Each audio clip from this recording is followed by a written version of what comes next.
ভেনেজুয়েলার সঙ্গে যুদ্ধের সম্ভাবনা একেবারে নাকচ করেননি যুক্তরাষ্ট্রের প্রেসিডেন্ট ডোনাল্ড ট্রাম্প। এনবিসি নিউজকে দেয়া টেলিফোন সাক্ষাৎকারে ডোনাল্ড ট্রাম্প বলেন, দেশটির সঙ্গে সংঘাতের পথ টেবিলের বাইরে নয়। একই সঙ্গে তিনি জানান, ভেনেজুয়েলার জলসীমার কাছাকাছি আরও তেলবাহী ট্যাঙ্কার জব্দ হতে পারে। এর আগে ভেনেজুয়েলার উপকূলের কাছে একটি নিষেধাজ্ঞাভুক্ত তেল ট্যাঙ্কার জব্দ করে যুক্তরাষ্ট্র।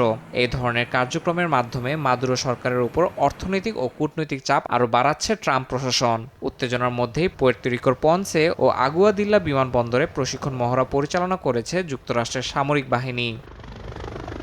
ভেনেজুয়েলার প্রেসিডেন্ট নিকোলাস মাদুরোকে অবৈধ নেতা বলে মন্তব্য করেছেন মার্কিন পররাষ্ট্রমন্ত্রী মার্কো রুবিও। বলেন, তার সঙ্গে কোনো কূটনৈতিক সমঝোতা ফলপ্রসূ হবে না।